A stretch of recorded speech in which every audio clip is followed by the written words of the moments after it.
Assalamualaikum warahmatullahi wabarakatuh. Yang kami hormati Ibu Indah Oktari Wijayanti selaku dosen pengampu mata kuliah Komunikasi Bisnis. Perkenalkan kami dari kelompok 4 dengan saya moderator Muhammad Alif Al-Mukni dengan NPM C1C024011 dan rekan-rekan saya. Kenalkan, nama saya Cindy Junia Fatikasari dengan NPM C1C024018. Kenalkan, saya Fiska Intan Aulia dengan NPM C1C024029. Kenalkan, saya Adesya Putra dengan NPM C1C024082. Perkenalkan, nama saya Fazia Nusyaditya dengan NPM C1C024114.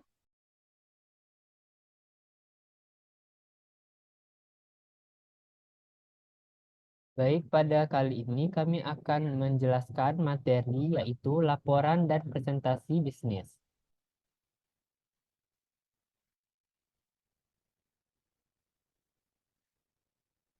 Materi pertama akan disampaikan oleh Fiska Intan Aulia. Kepada Fiska, dipersilakan.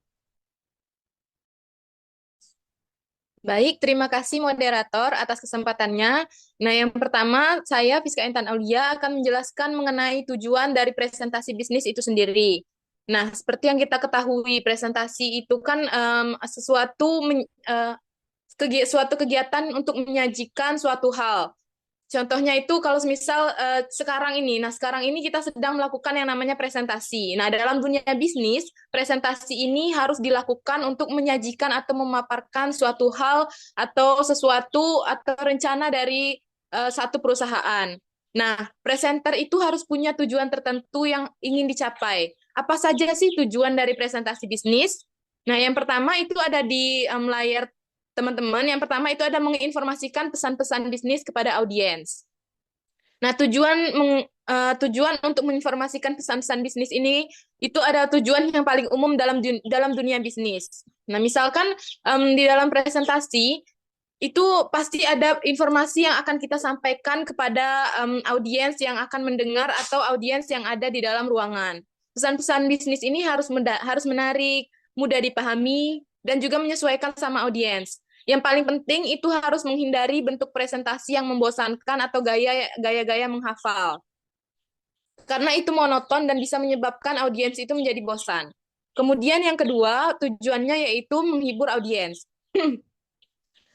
um, Apa sih maksud dari menghibur audiens? Nah, kalau kita presentasi, itu kalau misal biasanya orang yang sudah profesional itu presentasi, dia ada menyelipkan humor-humor atau candaan di dalam presentasinya. Ini tujuannya ini agar nggak bosan atau tidak monoton ketika audiens ini mendengarkan. Jadi dia tetap menarik sampai akhir presentasinya. Bisa juga meskipun nggak ada humor atau candaan, kita bisa sebagai presenter itu kita bisa menyesuaikan ritme atau nada bicara kita kepada audiens yang ada atau audiens sasaran kita. Tujuan yang ketiga itu menyentuh emosi dan akal audiens. Selain menginformasikan pesan-pesan bisnis kepada audiens, terus menghibur audiens, kita juga harus menyentuh emosi dan masuk akal ke dalam perasaan atau akal dari audiensi itu sendiri. Jadi kita harus mempersuasif atau menggunakan gaya persuasif kita agar audiens itu terhanyut ke dalam pembawaan presentasi kita. Ini berguna karena kita kan kalau misalnya presentasi bisnis ini itu untuk mempersuasif, misalnya pelanggan untuk membeli atau investor untuk kerjasama. Nah, ini penting untuk kita menyentuh emosi dan akal audiens dari selain memberi informasi dan presentasi bisnis dan juga menghibur itu sendiri. Kemudian tujuan yang keempat ada memotivasi audiens untuk bertindak dalam hal ini itu harus dinyatakan secara eksplisit. Nggak bisa kita nyatakan secara implisit aja atau secara tersembunyi. Jadi kita harus tegaskan, kita harus jelaskan secara lengkap dan rinci. Sebagai contoh, nah, saya sebagai presenter itu ingin menghimbau para tim atau para karyawan untuk meningkatkan loyalitas dan disiplin kerja. Maka saya harus tegas dan jelas agar agar audiens atau target kita itu jelas menerimanya dan mudah untuk paham apa yang akan kita sampaikan. Next slide. Nah, selanjutnya mengenai persiapan presentasi bisnis.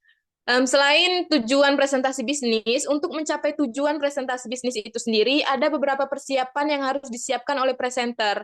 Yaitu yang pertama, penguasaan terhadap topik atau materi yang akan dipresentasikan.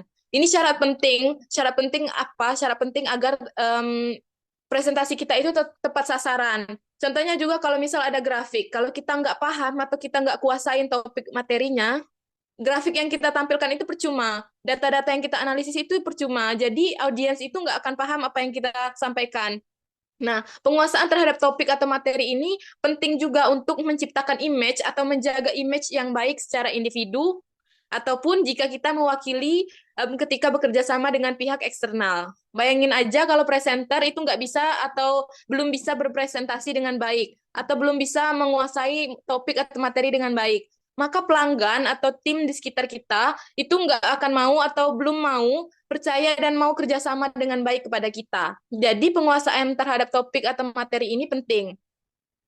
Yang kedua, itu ada penguasaan berbagai alat bantu dan presentasi dengan baik. Nah, penguasaan alat bantu ini contohnya itu kalau misal offline, itu biasanya ada spidol untuk membantu misalnya kita menulis jika ada papan, atau ada proyektor, ada pengendali proyektor, misalnya remote-nya, terus juga ada slide, komputer, televisi, dan lain-lain. Nah, kita harus menguasai alat-alat bantu ini untuk menunjang presentasi kita sebagai presenter yang baik. Nah, kemudian yang ketiga itu menganalisis audiens. Nah, ini penting teman-teman, karena ini tujuannya agar presenter itu bisa menyesuaikan apa yang akan disampaikannya. Misalnya, saya ingin menyampaikan dengan klien, klien yang menyukai kerapian, maka saya akan menyesuaikan tampilan saya dengan serapi mungkin atau gaya bicara yang serapi mungkin. Nah, yang keempat itu ada atau yang terakhir itu menganalisis berbagai lingkungan lokasi presentasi atau tempat presentasinya. Ini tidak jauh berbeda seperti analisis audiens. Lokasi ini juga harus dianalisis. Kenapa ini penting?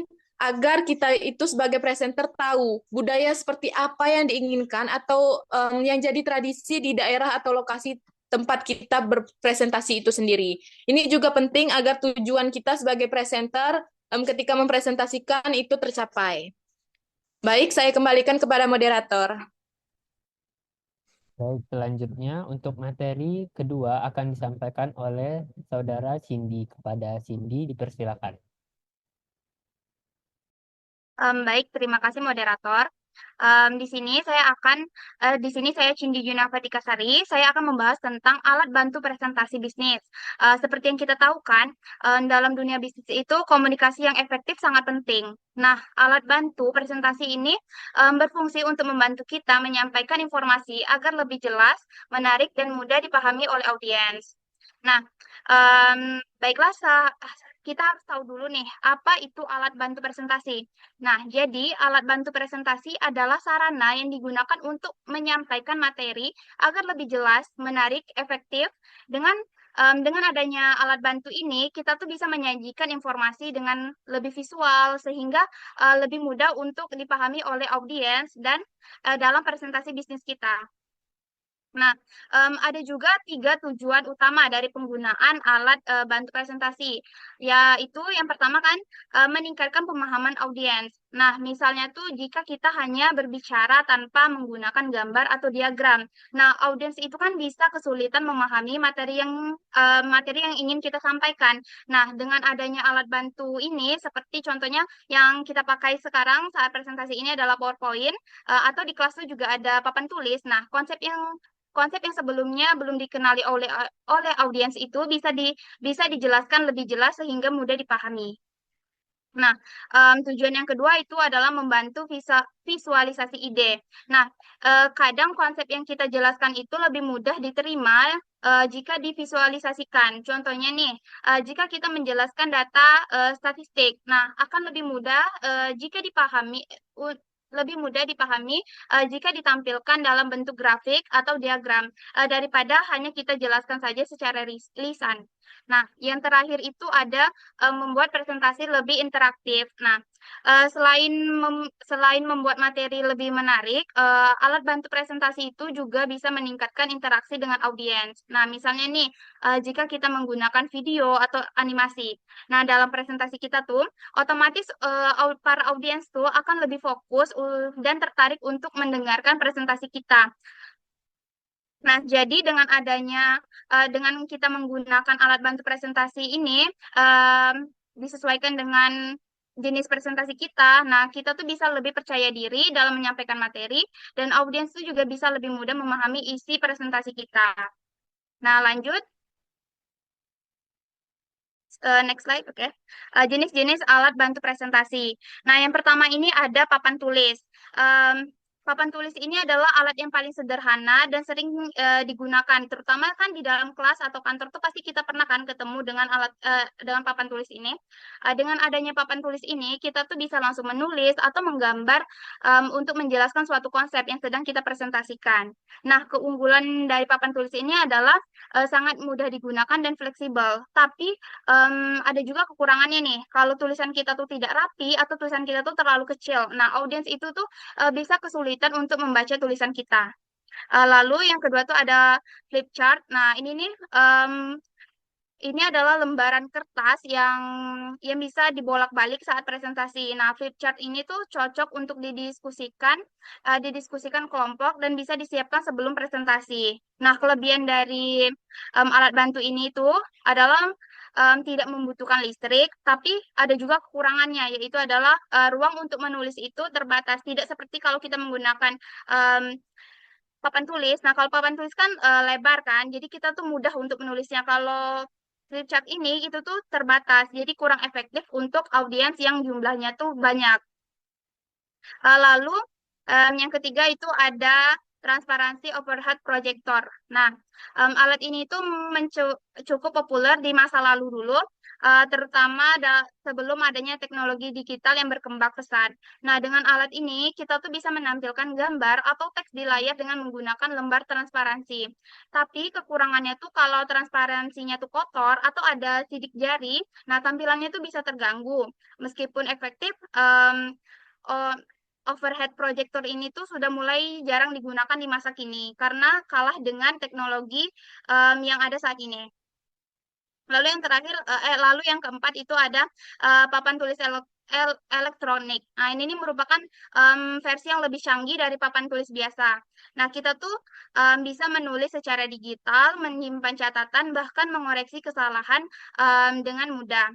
Nah, kelebihannya tuh jelas. Yang pertama tuh lebih modern dan interaktif. Tapi kekurangannya tuh papan tulis ini tuh membutuhkan listrik dan biayanya tuh cukup lebih mahal. Lalu yang kelima, next, yang kelima tuh ada yang kelima ini ada CVR kan. Yang mana CVR ini dulu tuh digunakan untuk menampilkan materi presentasi dalam bentuk video. Namun sekarang teknologi ini sudah jarang digunakan karena digantikan oleh media digital yang lebih praktis. Nah, lalu ada panel LCD dan proyektor LCD. Nah, ini nih alat yang paling sering kita temui. Biasanya tuh di kelas, pasti ada dong di kelas kita yang namanya tuh proyektor LCD kan.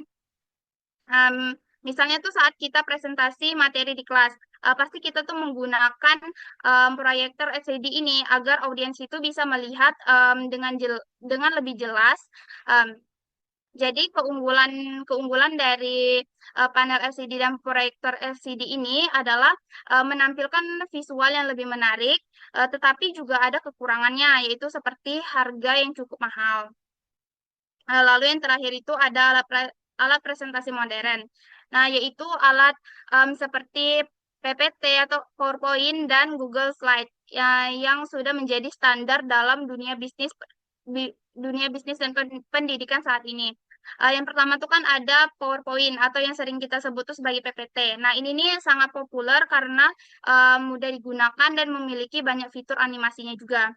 Nah, lalu yang kedua tuh ada juga Google Slide. Nah, ini kan Google Slide ini memungkinkan kerja sama tim secara online. Misalnya ini Google Slide ini satu jenis sama kayak Google Docs sama spreadsheet. Nah, jika kita menggunakan Google Slide ini, kita tuh bisa menggunakannya secara bersama-sama, em, bersama-sama dengan anggota kelompok yang lainnya, sehingga kita tuh juga bisa berkomunikasi jika menggunakan Google Slide ini.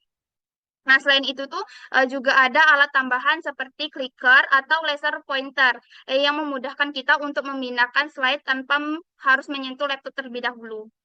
Baiklah, terima kasih. Saya kembalikan ke moderator.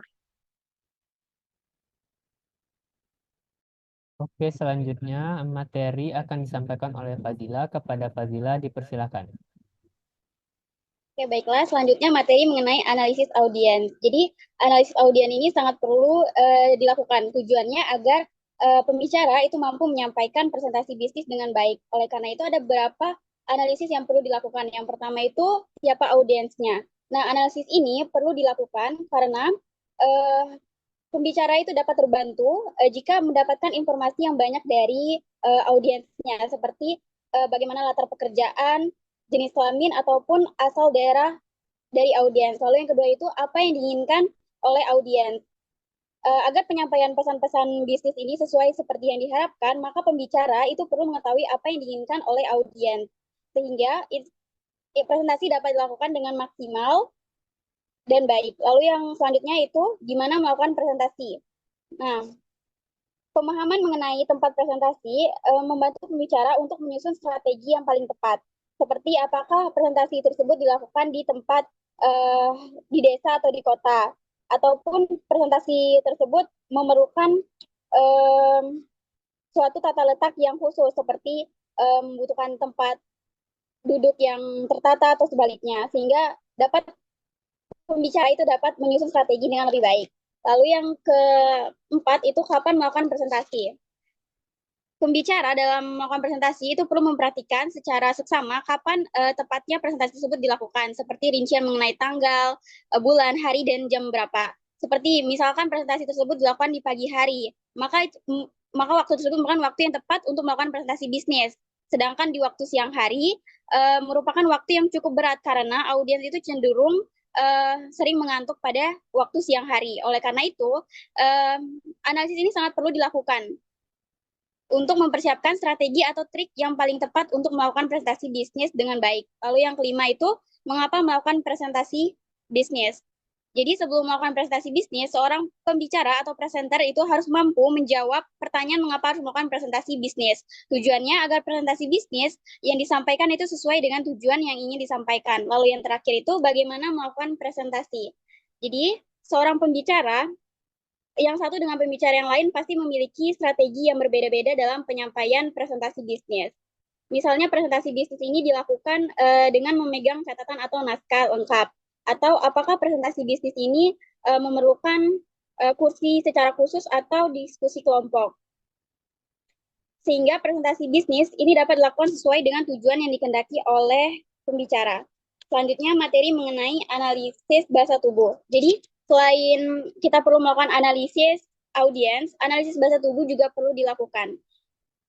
Tujuannya agar presenter itu dapat menyampaikan pesan-pesan dengan baik.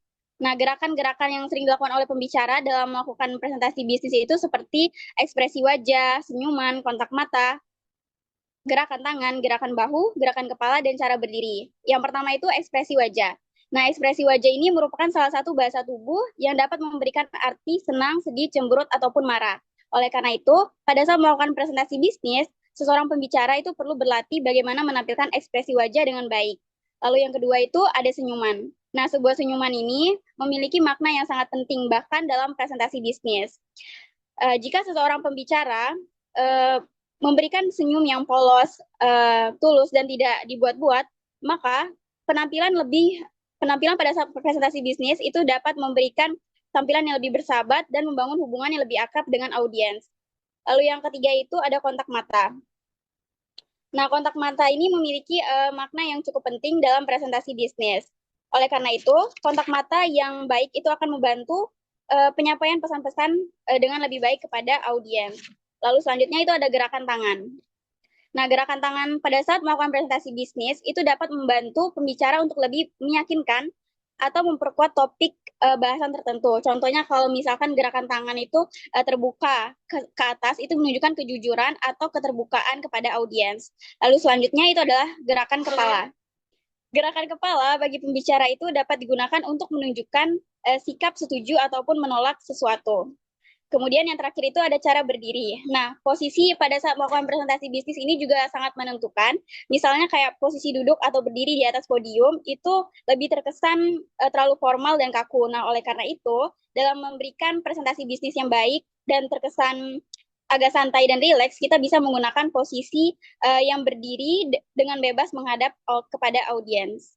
Mungkin itu saja materi saya. Terima kasih. Materi selanjutnya akan disampaikan oleh Ade. Kepada Ade dipersilakan. Baik, terima kasih kepada moderator. Pada peninjauan lokasi. Nah, peninjauan lokasi bagi pembicara merupakan salah satu faktor yang perlu dipertimbangkan sebelum melakukan presentasi bisnis. Seringkali pembicara memasuki ruang presentasi bisnis tanpa peninjauan sebelumnya.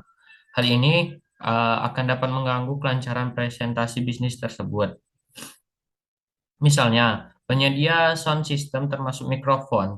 Nah, ini nih mengacu pada bagaimana cara mengoperasikan alat bantu visual presentasi seperti overhead projector, LCD, dan VCR. Nah, mengingat berbagai macam alat bantu presentasi bisnis memiliki merek yang berbeda-beda dan posisi letak tombol juga untuk tombol untuk menghidupkan dan mematikan atau tombol untuk memfokuskan gambar dan lain-lain juga berbeda. Nah, di samping mengetahui posisi alat bantu presentasi bisnis, bagi pembicara dan audiens, ruangan ber-AC akan memberikan ketenangan dan kenyamanan dalam melakukan presentasi bisnis, serta mengurangi rasa capek atau kelelahan. Nah, kondisi ini akan sangat berbeda ketika presentasi bisnis dilakukan dalam ruangan tanpa AC, di mana baik pembicara atau audiens merasa cepat capek dan lelah. Nah, pada umumnya presentasi bisnis yang dilakukan dalam ruangan tanpa AC akan banyak dijumpai sinyal-sinyal nonverbal, seperti para audiens yang mulai berkipas-kipas, mengantuk, bersandar kepada bangku, dan berpangku tangan. Nah, di samping itu, pembicara sebelum melakukan presentasi bisnis perlu melakukan pengecekan terhadap posisi podium atau tempat berdirinya. Apakah posisinya sudah tepat dan tidak terganggu pandangan audiens yang hadir? Apakah podium yang tersedia terlalu tinggi atau terlalu rendah? Nah, kalau posisi podium terlalu tinggi, pembicara terkesan tertutup oleh para audiens, sehingga untuk menyesuaikannya perlu tambahan sandaran kaki. Sebaliknya, kalau posisi podium terlalu rendah, pembicara harus menyesuaikan tingginya pada podium dengan cara membungkukkan badannya. Hal ini terjadi tentu akan mengganggu pembicara dalam menyampaikan pesan-pesan bisnisnya. Kemudian ada percaya diri. Nah, salah satu faktor yang menyebabkan keberhasilan presentasi bisnis adalah adanya faktor percaya diri yang kuat dari pembicara. Nah, pembicara yang tidak memiliki rasa percaya diri yang kuat akan berdampak pada penyampaian presentasi bisnis yang asal-asalan, sehingga tidak mencapai sasaran yang diinginkan. Ketidakpercayaan diri seorang pembicara dalam suatu presentasi bisnis bisa diekspresikan dengan berbagai macam sikap atau perilaku. Misalnya seperti gemetar, bicara terputus-putus, tangan berkeringat, mulut kering, terlalu banyak air liur, tersengal-sengal, wajahnya tegang, dan tenggorokannya tersumbat. Ada beberapa cara dalam mengendalikan hal tersebut. Yang pertama, gemetar. Nah, pada saat gemetar, tangan dan lutut yang gemetaran bukanlah disebabkan oleh adanya rasa takut. Itu merupakan suatu proses homostatik dari badan yang membuang kelebihan energi. Nah, jangan mencoba mengendalikan proses ini dengan mencengkram mimbar atau memasukkan tangan ke dalam saku, karena ini akan semakin memperparah masalah. Nah, gunakan kelebihan energi tersebut secara positif dengan melakukan gerakan tubuh yang termotivasi. oleh apa yang disampaikan kepada audiens. Biarkan gerakan itu terjadi secara wajar. Kemudian, bicara terputus-putus. Jika pada saat presentasi bisnis, seorang pembicara kehilangan urutan pemikiran atau terputus-putus, sebaiknya lepaskan kontak mata dengan audiens. Ambil nafas dalam-dalam dan buang nafas secara perlahan, sambil melihat catatan kecil. Selanjutnya, fokuskan perhatian pada apa yang disampaikan atau dipresentasikan, dan bukannya melupakan materi yang tadi. Kemudian, pada mulut kering. Jika pada saat pembicaraan melakukan presentasi bisnis dan mulut terasa kering, sebaiknya segera minta disediakan segelas air minum dengan cara langsung atau tidak langsung. Nah, kemudian tenggorokan tersumbat. Apabila seorang pembicara yang melakukan presentasi bisnis tiba-tiba tenggorokannya terasa tersumbat, sebaiknya belajarlah menguap secara diam-diam sambil tundukkan kepala. Tutup bibir, buka sebagian belakang tenggorokan dan tarik udara lewat hidung. Kemudian tersengal-sengal. Apa yang perlu dilakukan saat melakukan presentasi? Yaitu tarik nafas perlahan-lahan supaya pembicara tidak terganggu atau tersengal-sengal. Jangan cemas, tundukkan kepala dan alihkan fokus dari audiens. Lipatkan lengan menyirang ke bawah perut. Kemudian kendurkan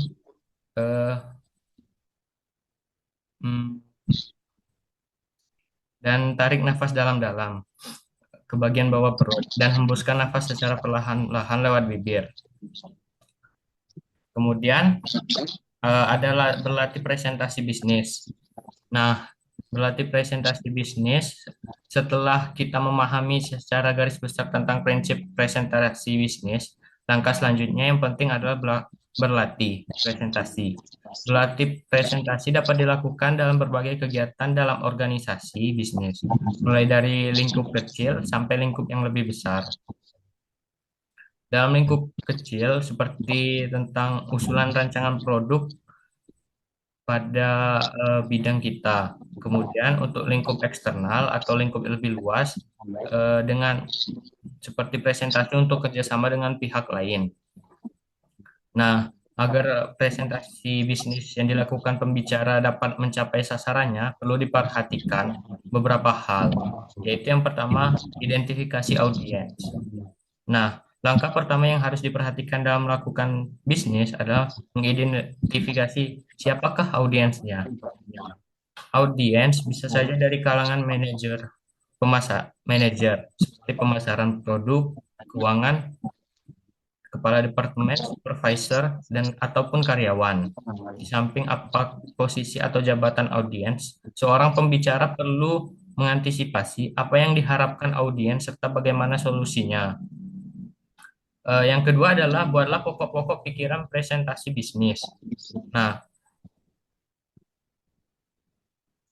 dalam presentasi bisnis, hal ini perlu diperhatikan, yaitu mempersiapkan poin-poin penting apa saja yang perlu disampaikan dalam presentasi bisnis. Dengan kata lain, pokok-pokok pikiran tersebut masih bersifat global atau umum, sehingga masih diperlukan adanya pengembangan lebih lanjut. Kemudian, yang ketiga adalah tulislah teks presentasi bisnis secara lengkap. Nah, apabila pokok pikiran yang ingin disampaikan dalam presentasi bisnis telah disiapkan, langkah selanjutnya yaitu bagaimana mengembangkan pokok pikiran tersebut menjadi lebih luas sehingga menjadi suatu naskah yang dapat disampaikan kepada para audiens. Persiapan teks secara lengkap akan menambah percaya diri bagi pembaca. Namun, yang perlu diperhatikan bagaimana menyampaikan materi tersebut kepada audiens dengan cara-cara yang menarik dan tidak membosankan. Hal ini mungkin akan mampu menarik perhatian para audiens. Yang keempat, yaitu buatlah rangkuman teks presentasi bisnis ke dalam beberapa sub-sub judul. Nah, dalam hal ini harus mencakup poin-poin penting yang ingin disampaikan dan dapat dikembangkan pada sub-sub judul. Cara ini dapat dilakukan bila pembicara termasuk orang yang memiliki cukup pengalaman dalam menghadapi publik atau para audiens, bukan sebagai pemula atau masih belajar. Yang kelima yaitu tulislah dalam kartu ukuran pos. Nah, maksudnya ya ini menulis poin-poin penting yang disampaikan ke dalam kertas berukuran kartu pos ini adalah berukuran kecil, sehingga dapat menyampaikan presentasi di hadapan audiens ini sehingga tidak menimbulkan persepsi bahwa pembicara tersebut masih pemula. Baiklah, itu saja dari saya. Saya kembalikan kepada moderator. Untuk materi terakhir akan saya sampaikan.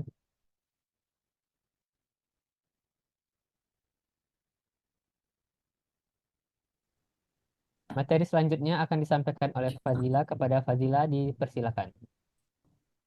Baiklah, materi selanjutnya mengenai arti laporan bisnis. Jadi laporan bisnis itu adalah suatu laporan yang memiliki sifat netral, tidak memihak, memiliki tujuan yang jelas, serta rencana penyajian fakta kepada seseorang atau lebih untuk tujuan bisnis tertentu. Jadi dari definisi ini dapat kita simpulkan bahwa suatu laporan bisnis itu mempunyai beberapa karakteristik seperti netral, tidak memihak, objektif, serta memberikan penyampaian informasi baik kepada pihak internal maupun eksternal.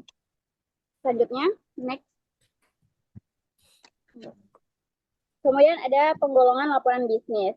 Yang pertama itu menurut fungsinya. Nah, menurut fungsinya, laporan bisnis ini dapat dibedakan apakah untuk memberikan informasi atau untuk melakukan analisis.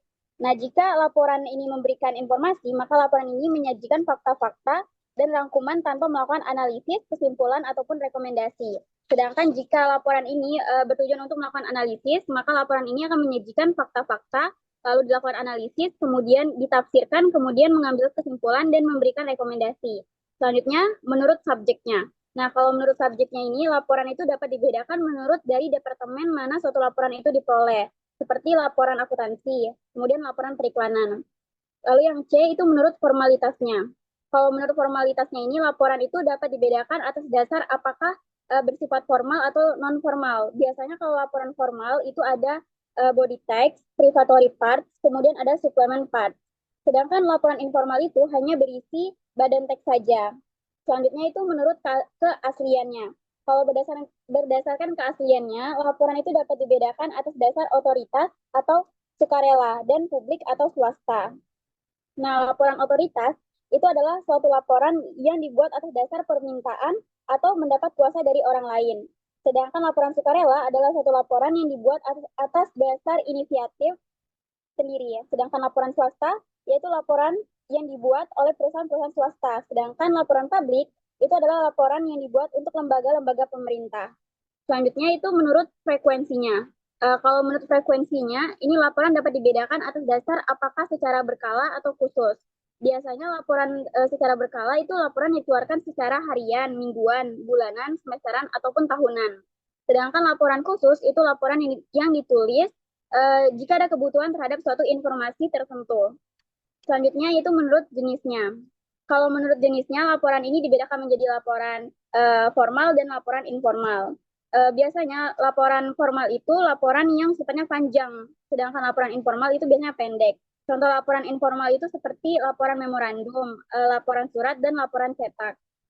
Selanjutnya itu adalah menurut kegiatan proyek. Nah, dalam melakukan proyek itu terdapat 3 jenis laporan. Yang pertama itu laporan pendahuluan, lalu selanjutnya laporan perkembangan, dan yang terakhir itu laporan akhir. Nah, laporan pendahuluan itu mencakup bagaimana suatu proyek itu disiapkan, hasil yang diharapkan, dan bagaimana melakukan pelatihan pegawainya. Selanjutnya, setelah proyek tersebut berlangsung, maka kita buat laporan perkembangan secara berkala. Nah, pada tahap akhir, kita akan membuat laporan akhir. Selanjutnya itu menurut pelaksanaan pertemuan. Nah, menurut pelaksanaan pertemuan ini, laporan dibedakan ke dalam laporan agenda, resolusi, notulen, dan laporan penemuan. Nah, agenda itu adalah suatu laporan atau dokumen yang ditulis sebelum suatu pertemuan berlangsung. Sedangkan laporan resolusi adalah laporan yang singkat, yang secara formal berisi pengumuman hasil konsensus dalam suatu pertemuan. Lalu ada notulen. Nah, notulen ini adalah laporan resmi dalam suatu pertemuan yang telah berlangsung. Kemudian yang terakhir itu adalah laporan pertemuan. Nah, laporan pertemuan adalah suatu laporan resmi yang cakupan bahasanya itu lebih luas dan berisi hasil-hasil pertemuan atau konferensi penting. Udah. Materi selanjutnya akan disampaikan oleh Cindy. Kepada Cindy, dipersilakan. Baik, terima kasih moderator. Di sini saya akan menjelaskan tentang persiapan penulisan laporan bisnis. Nah, sebelum kita mulai menulis laporan bisnis, ada beberapa langkah penting yang harus kita siapkan agar laporan yang kita buat itu lebih jelas, sistematis, dan mudah dipahami oleh para audiens atau para pembacanya. Berikut adalah langkah-langkah dalam dalam persiapan penulisan laporan bisnis. Yang pertama itu ada mendefinisikan masalah, tujuan, dan ruang lingkup. Nah, langkah pertama adalah menentukan masalah utama yang akan dibahas dalam laporan. Kita juga harus menetapkan tujuan laporan, apakah untuk memberikan informasi, mencari solusi, atau melakukan evaluasi. Selain itu, ruang lingkup laporan harus ditentukan dengan jelas agar pembahasannya tidak meluas atau keluar topik, ya, sehingga terdapat hal-hal yang tidak relevan dengan laporan yang diperlukan. Lalu yang kedua itu adalah mempertimbangkan siapa yang akan menerima laporan. Nah, di sini sangat penting untuk mengetahui siapa yang akan membaca laporan bisnis kita. Apakah laporan ditujukan kepada pimpinan, investor, atau rekan kerja. Nah, setiap audiens itu memiliki kebutuhan informasi yang berbeda, sehingga isi laporan harus disesuaikan agar lebih efektif dalam menyampaikan pesan. Nah, lalu yang ketiga itu adalah menentukan ide atau gagasan. Nah, setelah masalah dan tujuan ditetapkan, langkah berikutnya itu adalah mengumpulkan ide atau gagasan yang relevan. Dalam tahap ini kita tuh bisa mencatat semua ide yang muncul, lalu memilih dan menyusun ide yang paling sesuai dengan topik laporan. Nah, lalu yang keempat adalah mengumpulkan bahan yang diperlukan. Sebuah laporan bisnis itu harus didukung oleh data dan informasi yang valid.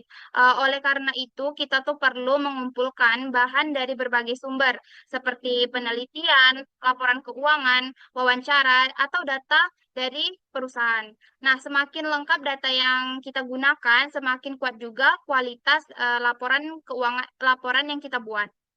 Nah, lalu yang kelima itu adalah menganalisis dan menafsirkan data.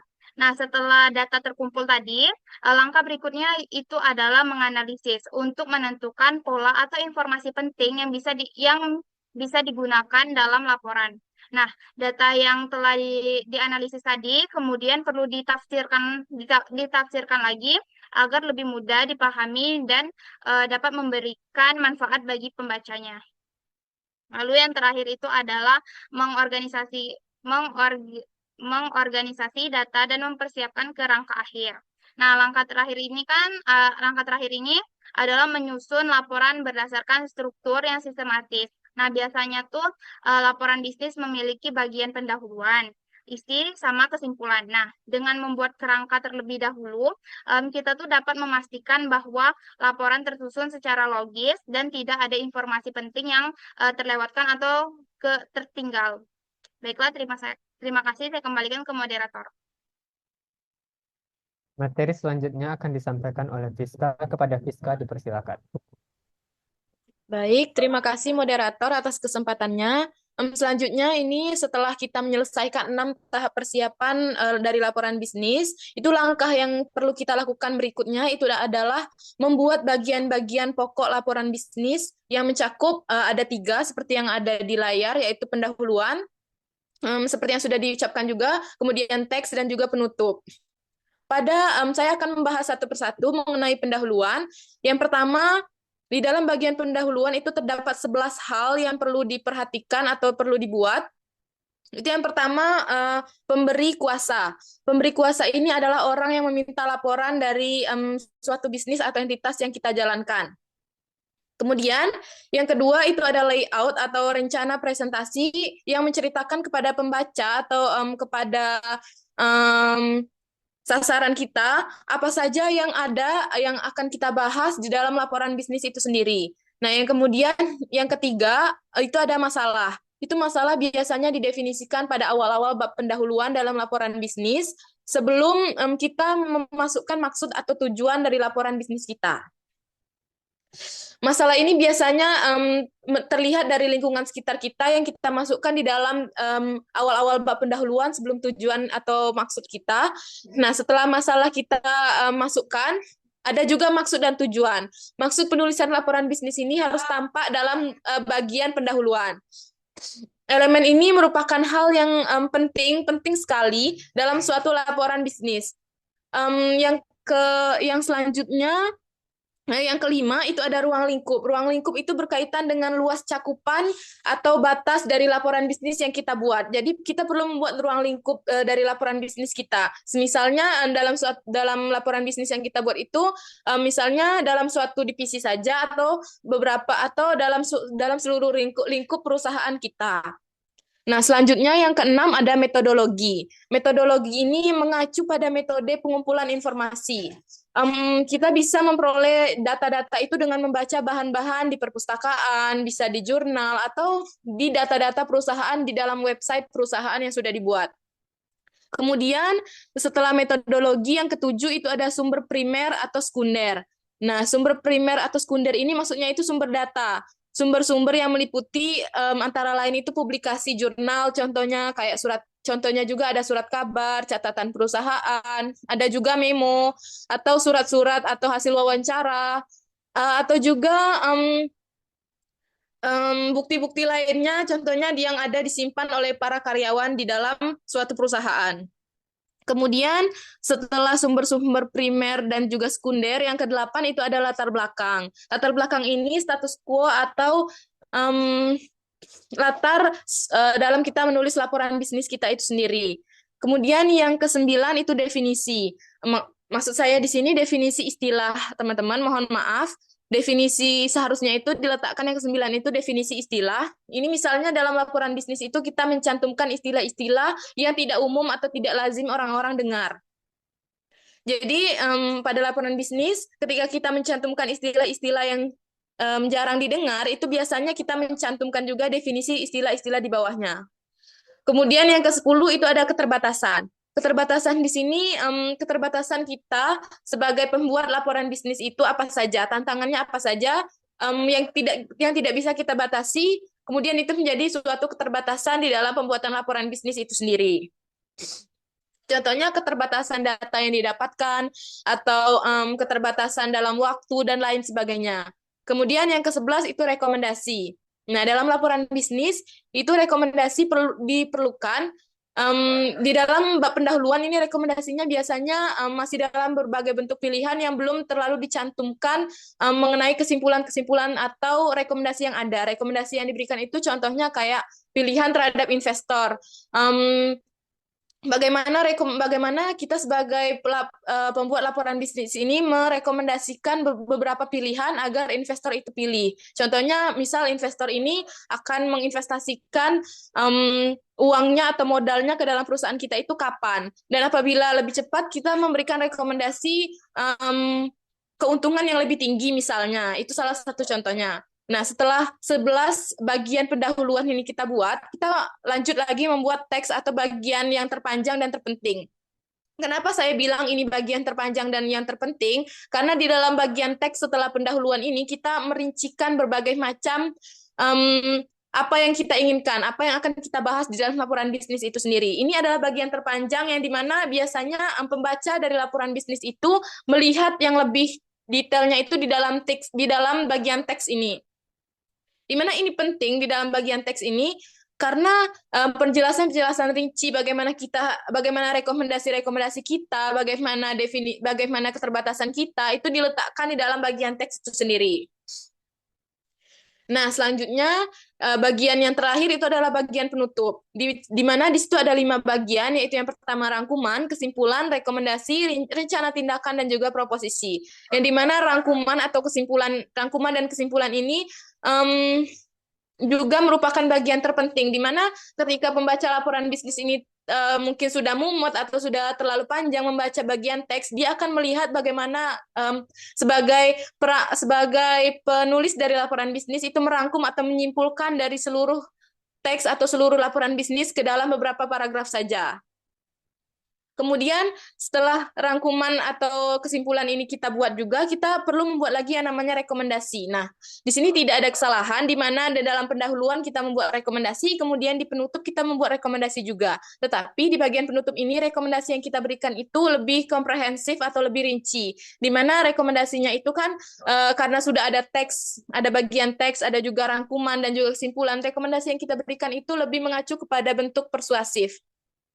Rekomendasinya itu berdasarkan persuasi dari apa yang perusahaan itu inginkan, dari apa yang sudah dibahas. Berbeda dengan rekomendasi yang dibahas di pendahuluan hanya memaparkan pilihan-pilihan saja tanpa memberikan penjelasan. Kemudian yang keempat itu ada rencana tindakan. Bagaimana perusahaan itu membuat atau entitas itu membuat laporan bisnis dengan melampirkan juga yang namanya rencana tindakan. Jadi bukan hanya kata-kata saja, tapi bagaimana aksi dari perusahaan itu akan dijalankan rencana tindakan ke depannya.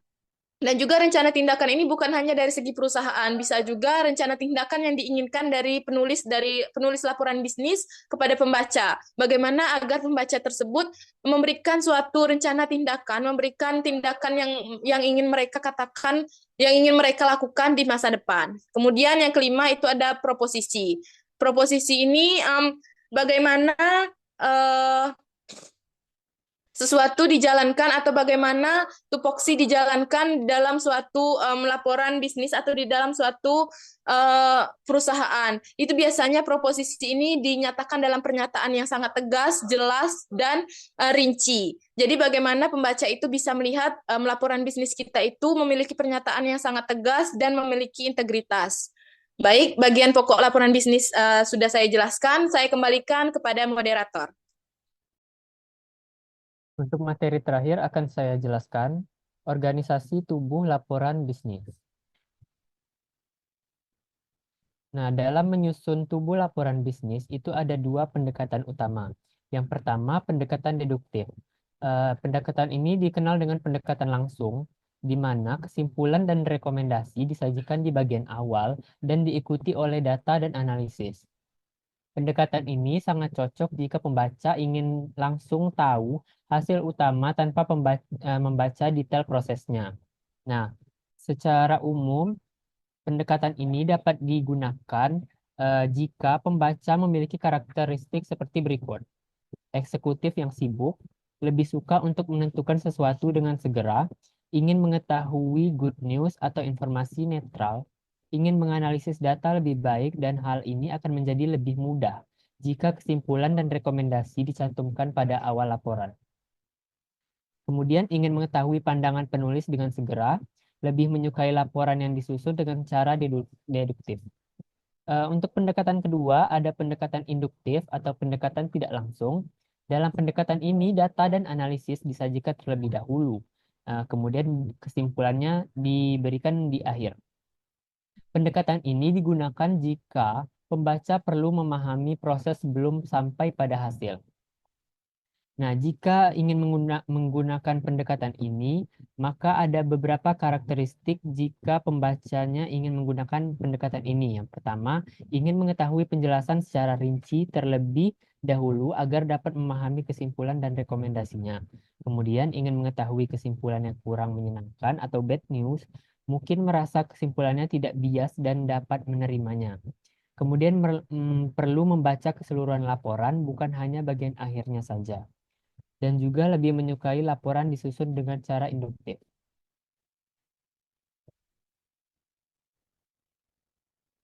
Selanjutnya ada cara-cara menyusun teks laporan bisnis. Yang pertama, menentukan topik atau kriteria. Yang pertama, pastikan dulu ada fokus utama yang dibahas. Yang kedua, yaitu menyusun urutan suatu peristiwa. Nah, data dan peristiwa harus disajikan secara kronologis agar mudah untuk dipahami. Yang ketiga, ada mendeskripsikan lokasi atau tempat. Jika relevan, jelaskanlah lokasi untuk memberikan konteks. Yang keempat, yaitu menjelaskan proses atau prosedur. Nah, dalam cara yang keempat ini, kita harus menguraikan langkah-langkah atau prosedur yang terkait dengan topik yang dibahas.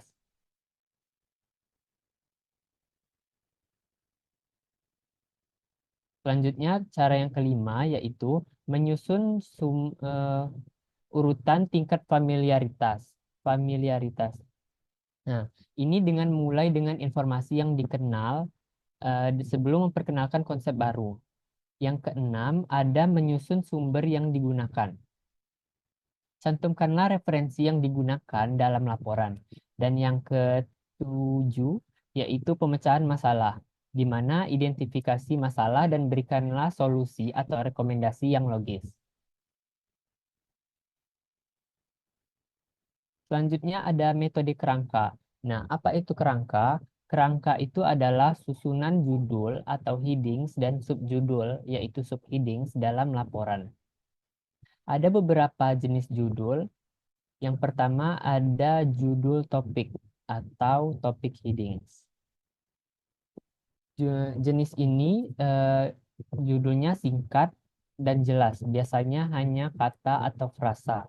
Contohnya seperti laba bersih perusahaan 2023. Kemudian ada jenis judul kalimat lengkap atau complete sentence headings, yaitu berisi subjek dan predikat. Contohnya, pendapatan perusahaan meningkat 20% dibandingkan tahun lalu. Jenis yang ketiga ada judul kalimat imperatif atau imperative sentence headings, yaitu berbentuk seperti perintah atau instruksi. Nah, contohnya seperti tingkatkan efisiensi produksi dengan metode baru. Dan jenis yang keempat ada judul varian atau varian headings.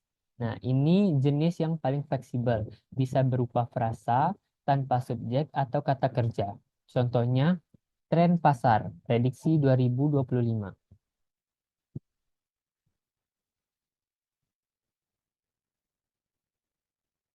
Selanjutnya, format kerangka. Nah, untuk format kerangka ini ada dua. Yang pertama, kombinasi angka dan huruf atau numerical letter combination. Contohnya, yang pertama ada bagian utama dengan memberi tanda huruf I. Dan yang kedua, kemudian dibagi lagi menjadi subnya, subbagiannya diberi tanda A besar. Selanjutnya, dari subbagian terbagi lagi menjadi beberapa poin, bisa diberi 1, 2, atau 3. Dan dari poin-poin itu terbagi lagi menjadi beberapa subpoin, bisa diberi tanda huruf kecil seperti A kecil, B kecil, dan C kecil. Selanjutnya, ada sistem desimal atau decimal system. Ini lebih sering digunakan dalam laporan teknis. Contohnya, pada bagian utama itu biasa diberi tanda 1, kemudian bagian utama terbagi lagi menjadi subbagiannya, yaitu diberi tanda 1.1, dan dari subbagian itu terbagi lagi menjadi beberapa poin, diberi tanda 1.1.1. Selanjutnya, prinsip dalam menyusun judul dan subjudul. Ada 5 prinsipnya. Yang pertama, tempatkanlah ide paling penting pada tingkat tertinggi dalam kerangka. Dan yang kedua, jagalah keseimbangan jumlah subjudul dalam tiap bagian. Yang ketiga, jika membagi suatu topik, minimal harus ada 2 subjudul. Dan yang keempat, jangan terlalu banyak atau terlalu sedikit tingkat subjudul. Yang kelima, judul laporan utama tidak boleh digunakan sebagai bagian dari subjudul.